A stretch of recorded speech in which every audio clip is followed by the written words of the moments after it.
most people today actually do feel that their career is their own responsibility. That's why they may not seek help. I think that's good as a basis because you want everybody to be self-reliant. But you also know that you're not in this alone.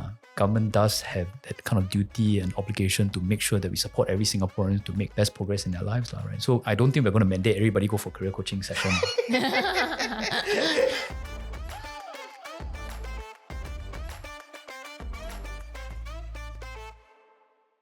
Welcome back to another episode of Wise and Shine. I'm your host, Dawn, SG Budget Babe, and I have Alex. Yep, I'm Alex Low _ Growth Mindset Coach. And Alex, who's our guest today? We have with us Brendan from WSG. Brendan, can you tell us a little bit more about yourself and also what you do at WSG? Hi, so my name is Brendan Lee, no relation to Bruce Lee, of course.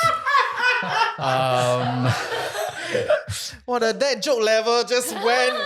I mean, yes. I mean, that's the most common lead-in I get, right? I'm currently Assistant Chief Executive at Workforce Singapore. And in my day job, I look at transformation and digitalization issues, both at the kind of corporate backend, where we support our own organization in ensuring that all our systems are up to date, cybersecurity, make sure our offerings to members of the public up to that kind of standard. But in the last couple of months, I've also been more involved in the kind of business transformation for WSG. I'm not sure if your colleagues or your listeners have the opportunity to work with us, but over the last kind of 8 years of WSG's formation, we help tens of thousands of Singaporeans every year go from being unemployed back into employment. And at least in the last year, what we've been trying to do is then to become even more relevant to more Singaporeans, the broad middle.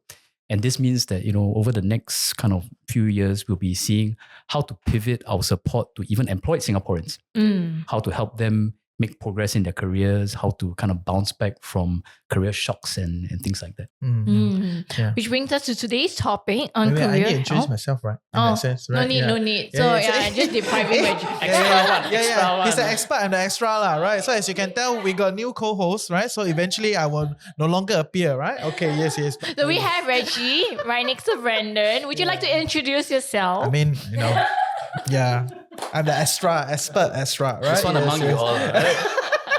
Yeah, okay, so back to the topic. Today, we're going to be discussing about career health. And really, as what you said, Brendan, it's also about for all of you listeners who are employed, what can we do to effectively evaluate our career health and just go up the framework and ladder, if that's your aspiration. So let's start. Maybe to help our listeners get started, what do you define or what does it mean for career health?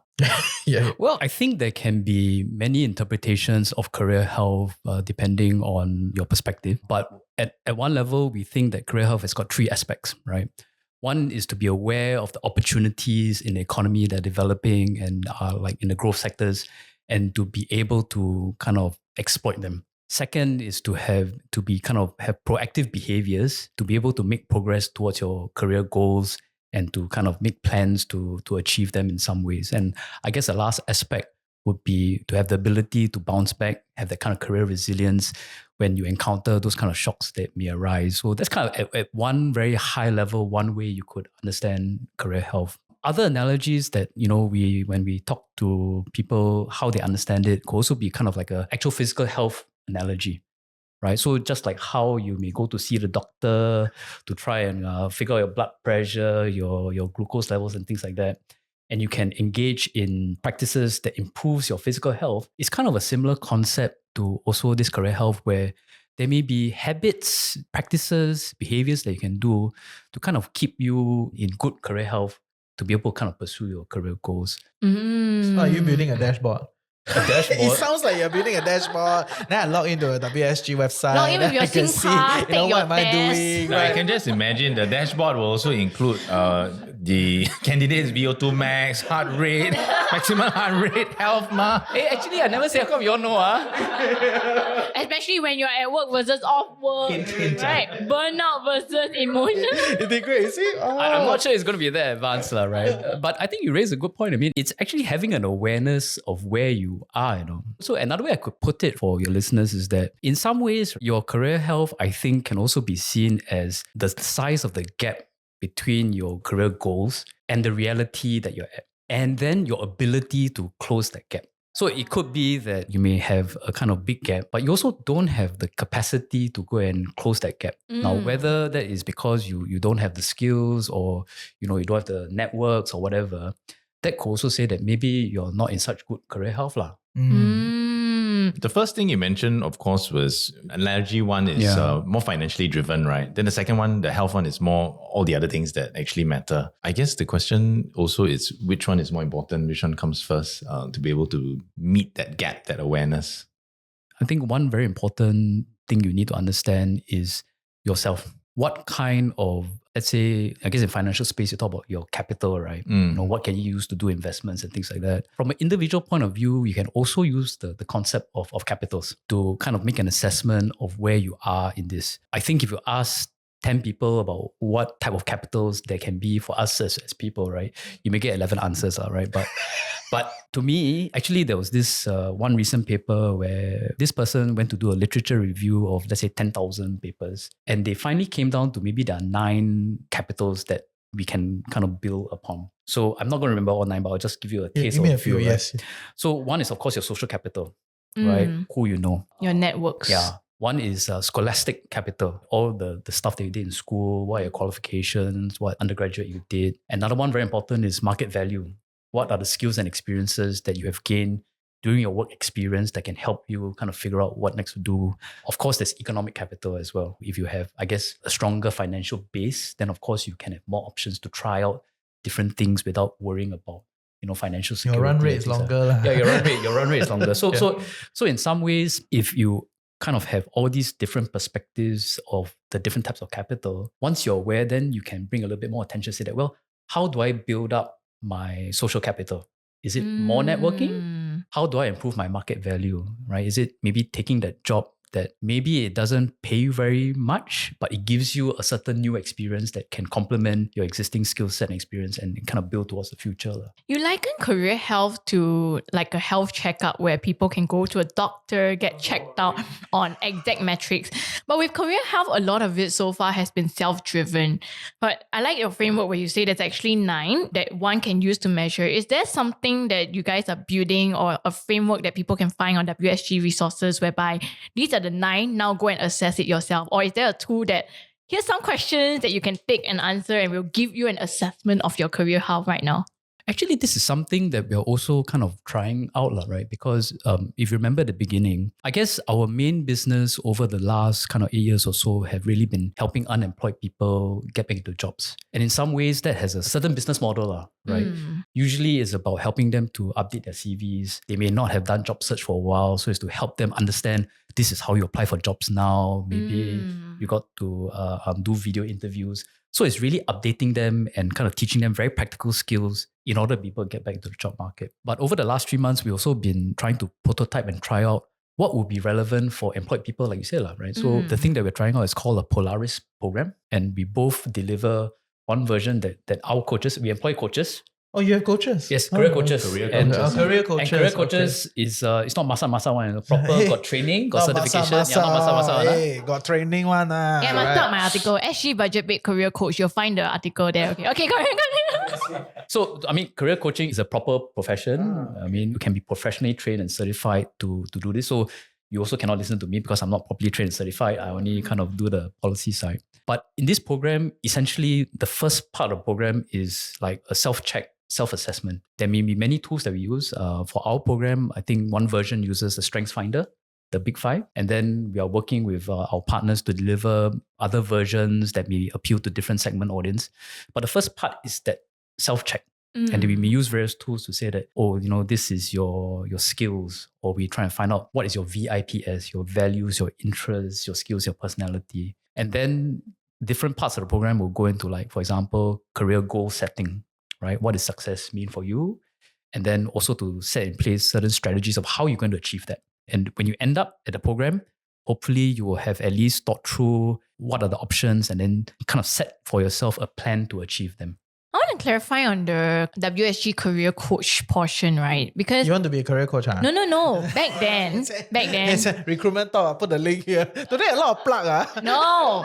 But back then, a few years ago, when I worked with WSG on a sponsored article regarding your career coaches, the feedback that I got from the audience and readers was that the WSG career coaches are for people who are unemployed. No, generally that was it. And the article was meant to change that, right? But back then, the access was only for people who did not have jobs. So the career coaches, which were part of the offerings by the government, gives you that access, because otherwise that the other side of the career coaches is the private sector, right? Where you actually pay these coaches yourself, and it's not always cheap depending on who you get. So on one hand, you have the government support through WSG. On the other hand, there's a private if you are employed. But are you saying now that has changed whereby employed can also now leverage the WSG career coaches? Actually, it's not a change. That previous perception is not true. My statistics are probably not the most kind of current, but we actually do see a fair share of employed people as well. So while I say that the majority of our clientele, and of course, I mean, government as kind of last resort option for people, of course, most of the time, by the time that they are really struggling, right, that's where we see them and that's where we help them. But it also doesn't mean that we turn away employed people. Actually, we love all, we serve all. We don't turn anybody away. But I think the important thing to note is that everybody's situation is unique. And I guess the support that you might need as a person who is unemployed, potentially they come to us after, 6, 7, 8, 9 months of struggling on their own. They're in a much more urgent situation. So they are prioritized. Well, the help that we need to give them is very practical. It needs to help them get back into a job, help them make income, support their family. For the employed, while we help them, I guess we also need to be a little bit more sensitive to needs. Maybe actually they're financially okay. Maybe they're not satisfied with their job, or maybe they're just looking for a change. And then how you support that journey that they want to make also requires different techniques. And this is where I guess in the private sector, I would say there are career coaches and then there are career coaches, right? There are also growth mindset coaches. There's also growth mindset coaches. What is that? Because if you look at it, career coaching, right? Coaching is like the method, right? Career is a subject area. So if you ask the real professionals, not me, right? This subject area is vocational psychology. So there's actually basis for how they would engage people, the certain practices. There is actually method one. It's not just anyhow ask question and they can make it one. Not masa. Okay. Next round we get some of the career coach. Yeah. So I get what you're saying, because there is a field of study, right? In some ways, it sounds like an extension of the psychology type of education, right? Vocational, right? And then you were saying that there's a career coach and then there's a career coach. What is the other career coach in the private market? I mean, it depends on whether you think certification is important or not. Let's say something like ICF, for example.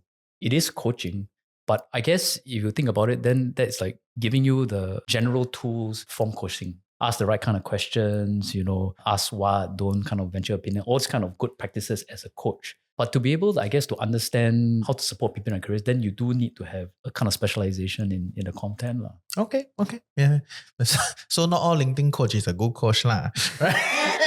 Long story short, right? Okay. But I think that it's also because of a need, right? There hasn't been much of a need for those that are gainfully employed to seek the assistance of career coaches from WSG. There's an interesting data set that, a lot of career podcasts, right? They don't perform well because once people are in a career, they move on from it. You're right. And I think the reality today is that, and we have some surveys by both MOM and ourselves, that says that maybe in the past, people only think about these career issues when they kena a shock.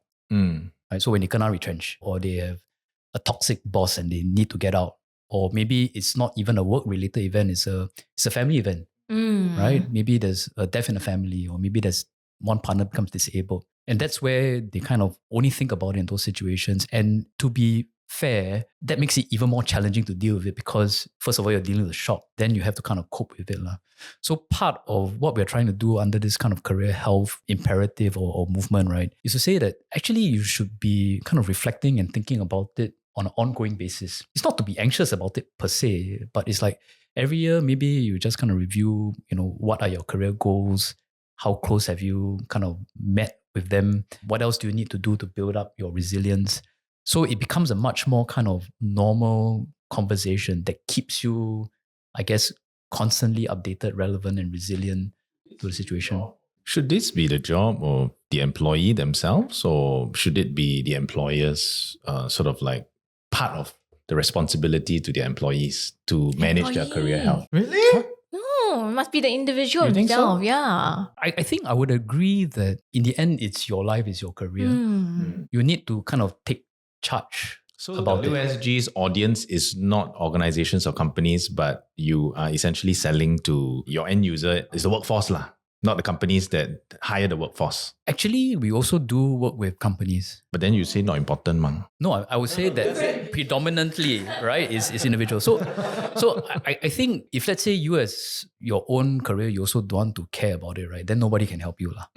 Right? So I think a necessary kind of condition is that you must want to kind of pay attention to a career and do proactive behaviors to maintain it. But of course, for most people, right, they do work for an employer, lah, and the situation that we're in can make it more or less difficult for you to pursue your career. So we also do work with employers to make sure that they create an environment that facilitates an individual's kind of career development as well. And what we would argue to employers is that this is not just for the sake of the individual, but actually it has direct ROI benefits for you, lah, right? I don't know whether you all feel it here or not, but I think the labor market is getting tighter.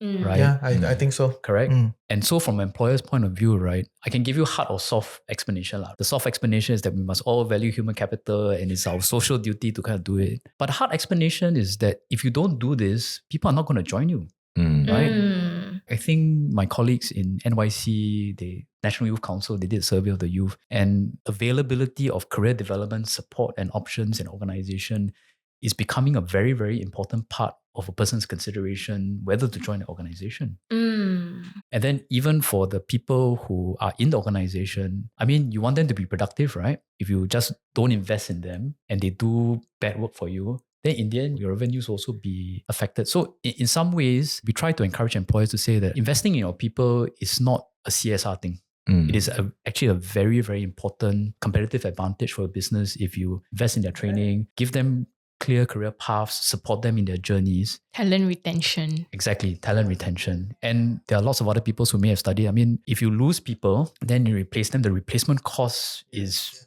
About 3 to 6 months. Oh, correct. 3 to Then 6 you lose months. your productivity at time because the positions are filled. And then you strain the team, and then the others one are on the correct. verge of quitting. Yeah, It's like- the employee morale is affected. You vibing ah? I think what is interesting is the idea and concept of a career has changed so much in just such a short span of time. A previous generation ago, it really was like a iron rice bowl concept. You go to the company, you climb up the ladder. Otherwise, you stay in the industry, you continue climbing the ladder, but at different companies, each time you jump, you climb another rung, and you just make that like your lifelong career. But today, we're seeing a lot of like hard truths in the market. We're seeing young people get retrenched.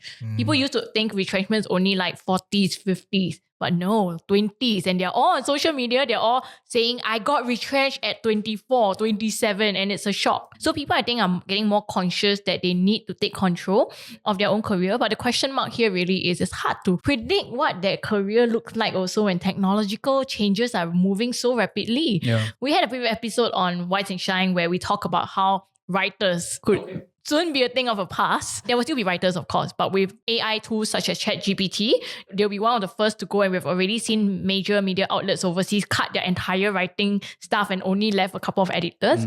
And I'm sure there will be more jobs that would disappear like that. So what would be your advice or the WSG's advice for people who are feeling as though their job is now at stake? Maybe not now, but in the next 5 or 10 years, it could be that this job no longer exists. And the feeling is June one, right? On some level. Because you are on the ground, you will know one. There must be some signs, yes, right? there must be That's some why. signs. Yeah. So we're not doubting the audience when they feel it, right? So after you feel it, what do you do? Okay. Exactly. Well, I mean, specifically for AI, I think there's a lot of different perspectives on AI, ranging from the kind of very sensational, they're going to take away all of our jobs. And then, at the other end of the spectrum, it's all a hype cycle, right? It's all vaporware and things like that. I suspect in the end, when it all settles down, it will be a mix of both.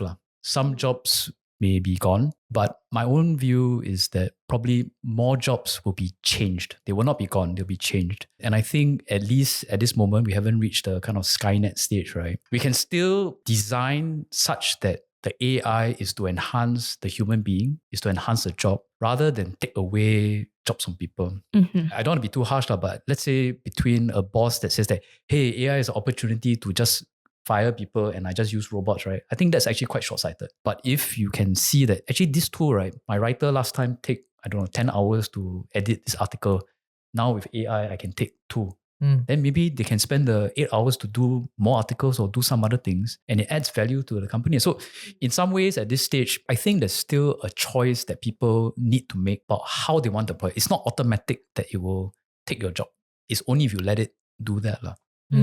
But for the PMETs who are feeling this and they recognize that upskilling is important, they want to go and upskill. Let's also put out the scenario that for many companies, unfortunately, because of tighter budgets nowadays, right, then they don't have that resources or time to let the employees go and send the employees for training. A lot of it is, if you want it, you have to self-direct your own learning. Are there any tools and resources? What can someone who is a PMET in this situation do? It's BAU, they're very stressed out already, close to burnout. So what's the best way or advice you would give to balance this? First of all, I think I would probably encourage those employers to try and see the investment in their people and the training as investments. It's not expenditure.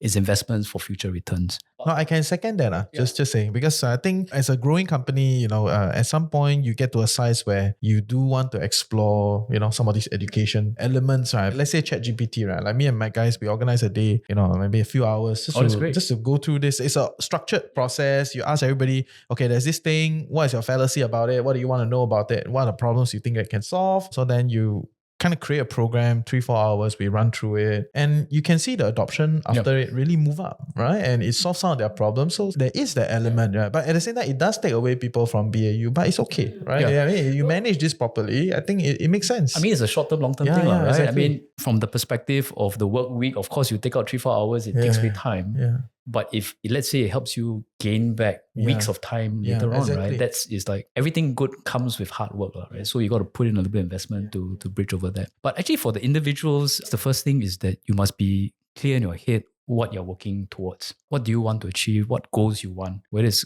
job goals or career goals. Because those goals will then affect your prioritization. I guess everybody will have their reasons, but I suspect for some group, the reason why they say they got no time for training, actually what they're saying is that they have no priority on training or investing in yourself for some reason, right? So I think to me, that's the kind of first thing I would say. Clear with yourself, what is it they want to achieve? And then the time and the effort you want to spend will have more relevance because you know what purpose it's going to serve.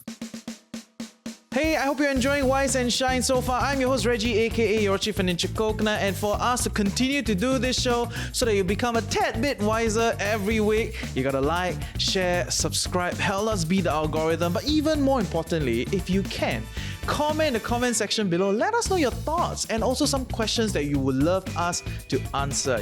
Now back to the show. How much of all of this self-awareness and questioning can be done by the individual, and how much of it would then be required for a career coach to next come in to guide them along the way? I would hope that one of the skills that every one of us has is the ability to reflect on your own situation and to kind of build that awareness. So I do think that it is both desirable and possible for everybody to build up those muscles to be able to reflect on their own situation in a realistic way. Accurate and realistic, not, dreamy, fairy, kind of stuff. I get it. But I guess this is where professional support can come in to help. I mean, it's the same like in sports. Of course, you can be self-taught, self-coach, you can perform very well. But I guess once you reach to a certain point, either you hit some obstacle that you cannot serve yourself, or maybe you want to break through a certain barrier to get to another level of performance. That's where a coach as an external party can come in and help to provide a different perspective, support. They can bring in the knowledge of how you can think through an issue. Maybe sometimes there's also the peer element where, you committed it, right? So you must do, things like that. So I would say that for now, the need for coaches is probably more apparent in some of these other types of contexts and situations like sports, or even these days there's those kind of like mindfulness and things like that, wellness coaches. So I guess it is also a change in people's, in some ways, most people today actually do feel that their career is their own responsibility. Right? That's why they may not seek help. I must settle myself. I think that's good as a basis because you want everybody to be self-reliant. But you also know that you're not in this alone.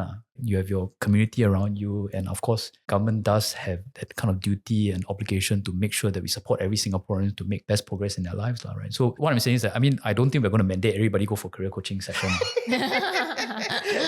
I think the resources there are also a bit too much. Maybe, right? But certainly if people do need the coaching, then we probably can try to make those resources available, whether it's digital, in person, whether it's delivered by ourselves or working with partners to ensure that, if somebody needs that help, right, they can find it somewhere. Yeah. But your early point on the skills and acquisition, right? The prioritization, I guess, is to make sure you don't anyhow train or you waste your time doing stuff that doesn't matter to your own career goals or your own job goals. But once you get to the practical things like time and resources, I would say that this is a part where I think in our Singapore system, we've done very well. I don't think there's a situation where if you want to go for training, you cannot, whether it's because it's not available or because there's no supporting resources. 10 years ago, I think SkillsFuture is nearly 10 years already, right? There's the SkillsFuture credit. More recently, they announced the kind of mid-career top-up, $4,000. So in some ways, I think the more common complaint we have is that, wow, what am I going to use this for, right? People don't know.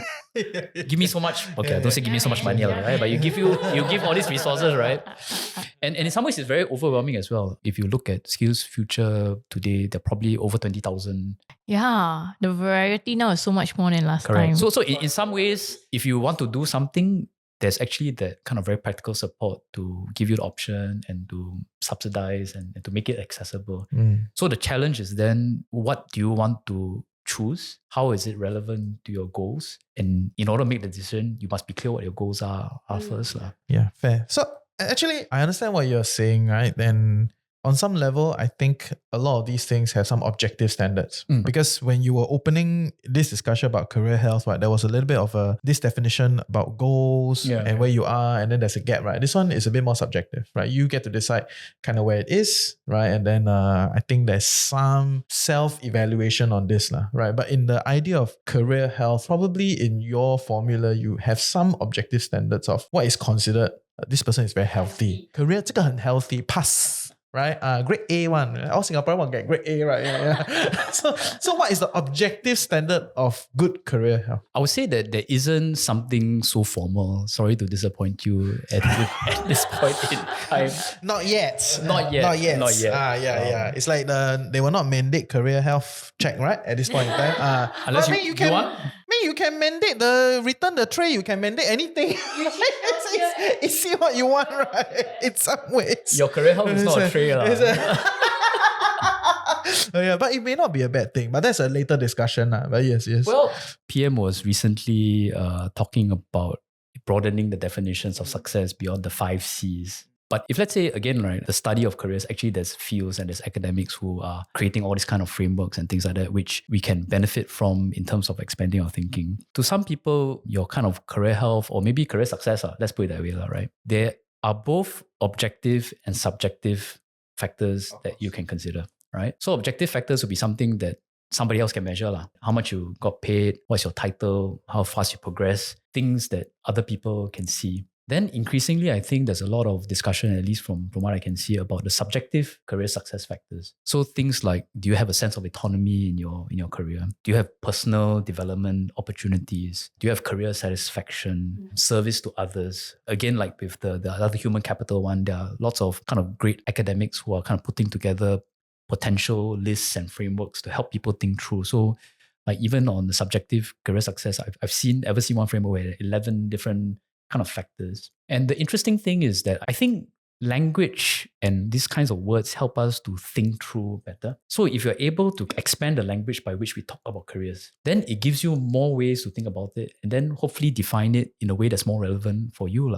In our development until this point in time, you could say that society, the practical realities of our economy back then probably has a much narrower kind of definition of what would be successful, right? I mean, last time it was what? Doctor, lawyer, engineer kind of stuff. But now that the options have increased so much, then in some ways, if let's say pay is very important, but if that was the only thing that we count as a factor, then of course your discussion around your careers would be very narrow. Right?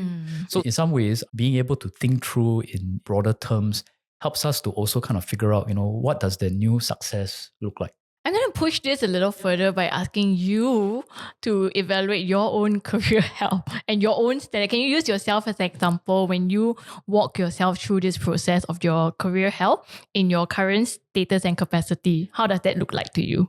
Well, I guess if you're generous, I probably have about 30 years of public service up to this point. About half of that was in the SAF. So I was a uniform infantry officer, and half of it was in, I guess, civilian public service. But if I were to kind of reflect upon, let's say, even my own career, right? The military career is great. I benefited a lot from it. It's a very good career, but it's also kind of structured for you. If you're on a particular kind of vocation, you know that infantry officer, right? You start as a platoon commander, then you do some course, then you become a company commander, then you do another course, you become a S3 operations officer, and then so on and so forth. So in some ways, if I look back, I was very fortunate I could just kind of follow that path.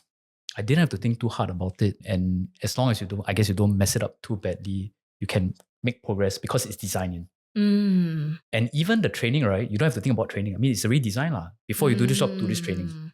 So it is very purposeful. It is very relevant from the SAF point of view. It means that you don't waste money doing rubbish training, right? But I guess after, even in my kind of own crossover to the civilian public service, there's still broad paths and support, but you have to figure out things for yourself a little bit more. You got to say, okay, I'm going to do this job. Then maybe what are the options if it comes up? What would be interesting kind of positions to take? Do you want to build on your certain skill set, or do you want to broaden out different skill sets so that you can do more different things? But that's also where all your military training comes in very handily, right? I would say so, yes. Because I guess if there's anything you can say about the military is that their 探家 should be planning 啦。纸上谈兵，对吗？纸上谈兵 got negative derogatory, a bit derogatory stance. I mean, there's planning, but there's also dealing with a chaotic situation. I mean, fog of war and all that kind of stuff. So in some ways, yes, that does help. But from a kind of, let's say, personal experience point of view, it's also a change. Whereas previously, you have the system, the organization, really, really looking after every single aspect of your work in the organization. You now have to fend for yourself and figure that out. So if you ask me whether I got good career health, I think there are certain parts that I think are satisfactory, other parts I'm building up. Right? So I guess there's some parts which I think are doing all right. I think I have relative financial security at this point, both from the job and also building my own personal finances. But there are some other things which I know I have to build up. So for example, being in public sector, maybe my circle is only like this. So even for me, I have to now up my LinkedIn game to try and network more and to build that social capital. The social capital. Yeah, because you never know. Maybe an interesting option in the next 5 years could be to leave the public service, right? And then if I start only then to build up that social capital, it's going to take a bit of time and you lose that kind of situation. So I think in some ways that argues for the importance of maybe not obsessing over your own kind of career health every day. But every once in a while, it's always good to take a stock take, see where you are. Are you still making progress? And I think at least the interesting thing, right? So I mentioned that one way of interpreting career health is the gap between your goals and your reality and your ability to close that gap. But this gap has got two ends of it. So you can work very hard to improve the reality. And I think that's what most of us do. But sometimes it's so useful to say that, well, do you set a realistic career goal? And therefore you kind of also adjust that as you go along, right? So I think I may be a little slightly more geeky than most people. But he eat research paper for lunch. Always tell me I'm reading this thing. Hey, you take a look at this. What do you think? It's to stand on the shoulders of giants, right? Which I think is good. Yeah, I think it's good. They think through already. I just borrow. You look at this, quite cool. Yeah, I think it's good. So you think about it this way, right? If your stress is related to the gap, right? To address it, either you get better, which is good, all power to you. But you can also recalibrate your goals, right? Yeah. To what is more realistic, and you reduce the stress on yourself. Yeah, I agree. Back then when I didn't have kids, my goals were very aspirational. I wanted to get into C-suite, and really climb up the ladder. The corner office dream, is it? No. They're just C-suite. I'm like, the title very sexy, I'd be like the youngest GM, the youngest C something. Okay. But then as the kids came along, then I realized not feasible. So I had to adjust that goal downwards. Otherwise, I was really just overloading myself and then I suffered from burnout. So I didn't adjust it until the burnout happened. And then it got so bad that I gave up my maternity leave benefits for it. I was like, because if you stay on, you get 4 months paid by the government and the employer, right? And I was talking to my husband at the time and I decided, let's walk away from this 4 months, get the 2 months from the government and the other 2 months own self-use savings to cover because the mental health was really very bad already. And this brings me to the next question, which is when it comes to the topic of burnout and mental health, work-life balance, actually not work-life balance, there's a new term now, right? Work-life harmony. Work-life harmony. We'll link that episode. We have the entire episode debating on it. Yeah. So how can WSG help PMETs to achieve work-life harmony? I would say that that's not our main mission or focus. But if you have some clarity in your own careers and it's calibrated to your available resources, the external situation, and you're able to kind of make progress towards those goals, then I guess the consequence is that maybe you won't be so stressed and it won't affect your mental health and wellness as much. So I do think that these are related things, but we don't go out to campaign, for example, for mental health and wellness. But I can imagine that if, let's say, you're very assured of where you need to be, you've built up a good set of employability capital to pursue those goals, then I guess you'll probably feel pretty good as well. What would then be a good frequency of self-audit or check for this career health? I don't think there's anything too scientific about it, but I might suggest that, maybe annual, right? I mean, everybody seems to be doing New Year resolutions, right? So when you cross that New Year, just have a think about, where are you? Yeah, not too difficult. I have one last question, Brandon. So we talked about success earlier, right? You talked about PM saying that success should go beyond that 5 C's. But what would success look for you or WSG specific to all of this career health that we've been talking about today? I think that's quite simple. I mean, if you look at our vision, it is fulfilling careers with progressive employers. So what we hope to do through a whole variety of things and how we work with a whole variety of partners, both in government and outside government, is to try and create the environment and progress towards people being able to make progress in their careers. In workplaces, they're also progressive, right? Like here, right? Thank you. I put my career at the financialcoconut.com.